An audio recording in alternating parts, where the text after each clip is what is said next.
Au point du jour, Le complexe multisport unique en Haute-Loire. vous propose Squash, badminton, soccer, futsal, location de VTT. restauration et bar à toute heure, 7 jours sur 7 à partir de 10h. vous présente votre chronique Rencontre avec. Aujourd'hui, dans votre chronique Rencontre avec, j'ai le plaisir d'accueillir Cédric Merle et Nicolas Durieux qui sont là pour nous parler notamment de l'Alti Live qui va commencer très bientôt.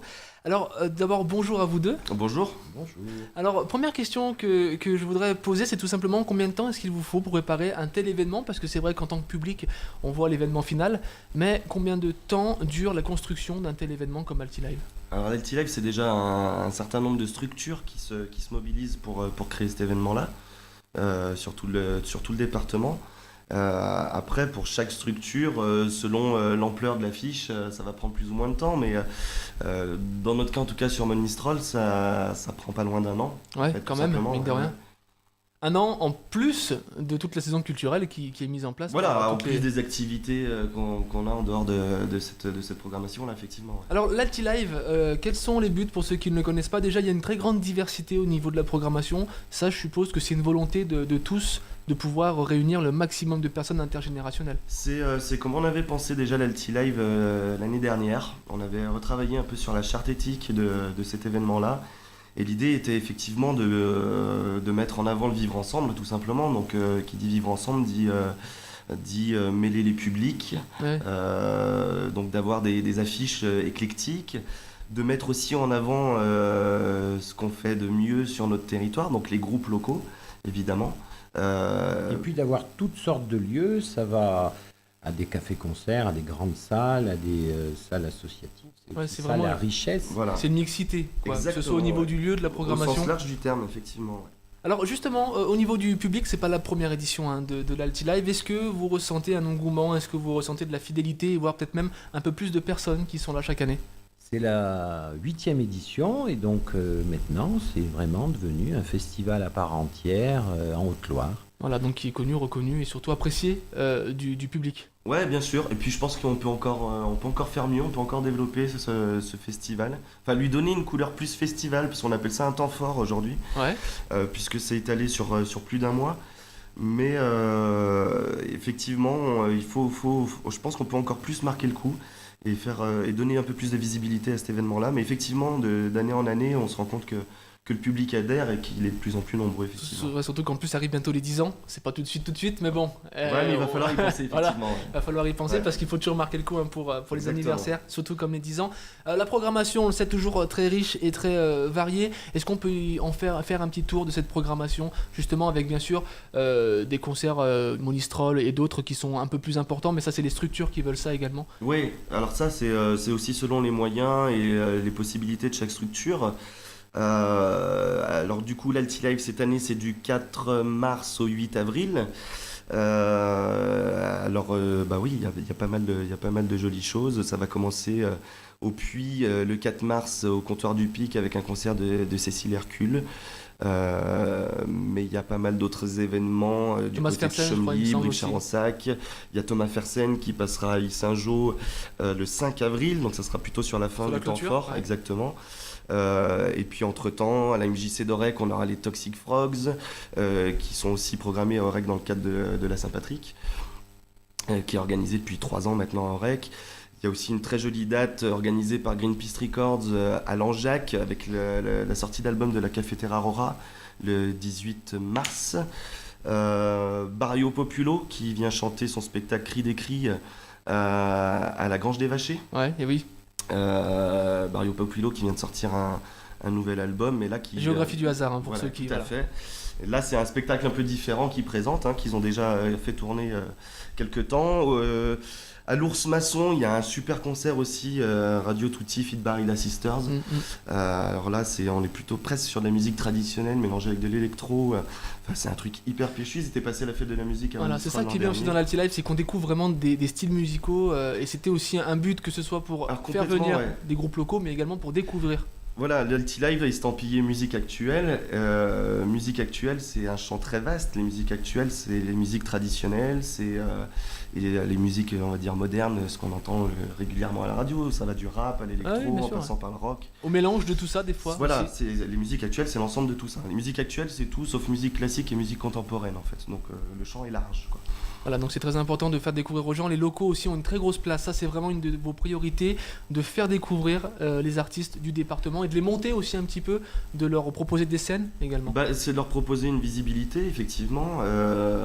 Et puis voilà, l'Alti Live a été un temps fort musique actuelle sur le département. Et c'est aussi la richesse du département de présenter ses artistes et de montrer ce qui se fait en termes de musique. Et ce qui est créé au sein du département, quoi. Et puis c'est un tremplin également pour beaucoup de groupes aussi. Ça peut représenter un tremplin parce qu'effectivement c'est des jolies scènes, ça peut être des jolies premières parties aussi. Donc forcément ça crée une vraie visibilité. Il y a aussi une campagne de com autour de cet événement qui est importante. Donc forcément qui donne de la visibilité à ces groupes-là et qui peut donner envie de retourner les voir ailleurs, quoi. Bien évidemment. Alors justement, on va parler un petit peu donc, de toutes ces salles communales ou tous ces endroits qui accueillent l'Alti Live. Finalement, ils répondent tous présents facilement. Ils ont l'habitude de ce rendez-vous.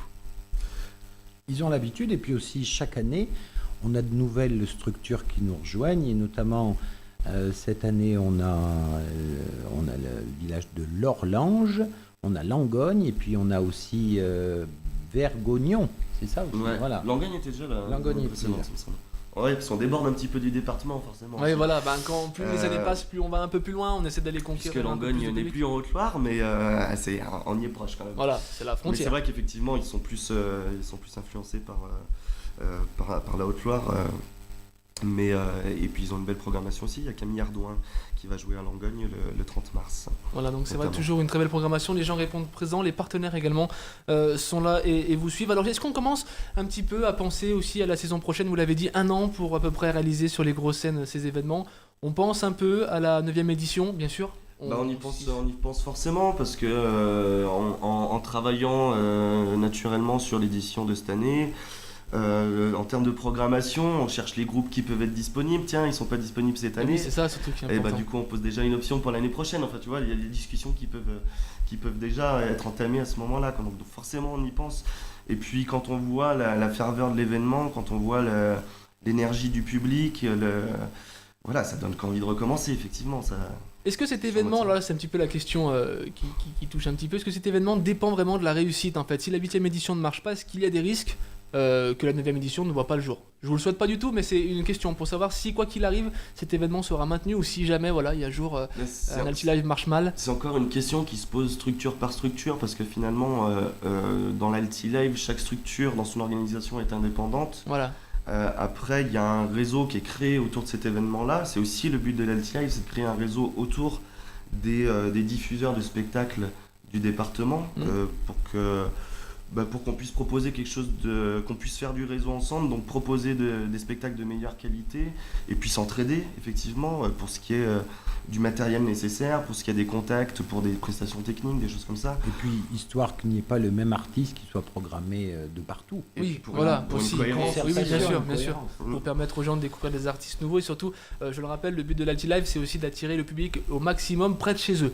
Voilà, qu'il n'ait pas forcément besoin de se déplacer, d'aller très loin pour voir des concerts. Exactement, dynamiser notre territoire qui est en majorité rural aussi. Donc voilà, c'est de proposer ce que peuvent proposer des grandes agglomérations avec d'autres moyens. Voilà. tout Mais simplement. effectivement, Mais finalement, on y après, arrive en fin de compte, même avec. oui, des on y moyens. arrive. Et puis parce que force de volonté aussi. Et si jamais il y a un gros plantage sur une date ou sur une autre cette année, on trouvera toujours moyen de reproduire l'année prochaine. Mais c'est vrai que ça reste difficile parce qu'économiquement, c'est un investissement qui reste énorme. Voilà, qui est lourd aussi. Et puis humainement aussi, parce que beaucoup sont bénévoles, c'est énormément de travail de préparation. D'ailleurs, on peut en profiter pour les remercier aussi leur engagement à ces bénévoles qui sont Tout là à chaque fait. année et qui font du mieux pour que cet événement se déroule très bien. Est-ce que pour l'avenir, alors pas forcément avec l'Alti Live, mais avec d'autres structures, communautés de communes ou mairies, est-ce qu'il y a des nouveaux projets qui sont en tête, d'autres événements artistiques qui vont arriver peut-être durant cette année? Suite à la mise en place donc, du réseau 43, dont on a déjà parlé sur vos ondes, eh bien, on a peut-être une idée de faire un festival, mais plus condensé, sur un week-end. Ouais. dans un lieu, dans une structure qui nous accueillerait, et chaque année, on irait dans une autre structure. Voilà, donc ça c'est Toujours dans l'idée. cette même logique de travailler ensemble et de ne pas tout concentrer sur une des grandes villes. Voilà, du sur des département. voilà. C'est très important de pouvoir donner la chance à tout le monde en fait d'avoir des événements. Les prix entre guillemets de l'Alti-Live, il y a quand même un but fixé, moins de 20 euros ou 20 euros au maximum. C'est vraiment une volonté ça. Cette année, c'est 20 euros max. Et puis voilà, tu vois, on parle de mélange des publics, de mixité, voilà, décloisonnement, de mixité. Si on se met à faire des billets à 25 euros, ça va pas marcher. Eh oui, Forcément. forcément. Donc je crois que la date la plus chère est à 20 euros cette année, mais Thomas Fersen, il me semble. Hein, c'est ça. Mais sinon, on se situe entre, que je dise pas, 7 et 15 euros maxi. Voilà. Quoi. Voilà, donc c'est aussi le fait de pouvoir toucher n'importe quelle bourse, n'importe quel porte-monnaie, pas dans le sens commercial, mais dans le sens où chacun peut aller voir un concert et se régaler durant. Où la culture doit être accessible Voilà. à tous. Voilà. Voilà, non mais c'est très important. Alors au niveau des infos, est-ce qu'on peut retrouver cette maquette sur internet? Est-ce qu'il y a aussi une facilité de communication par rapport aux brochures qu'on trouve un petit peu de partout du côté du Alors siège, ouais, notamment. les brochures se répandent sur le département. Là, elles sont apparues il y a 10-15 jours. À peu près, ouais. Voilà. Et puis après, c'est vrai que chaque structure, des fois, réalise ses propres flyers qui sont distribués à droite à gauche.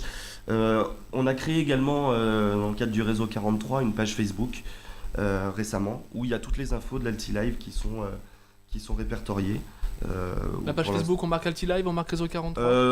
Réseau 43. Réseau 43, on a tout. Ouais, réseau, alors, pour ceux qui voudraient l'écrire, D'accord, ouais. c'est REZO. Voilà.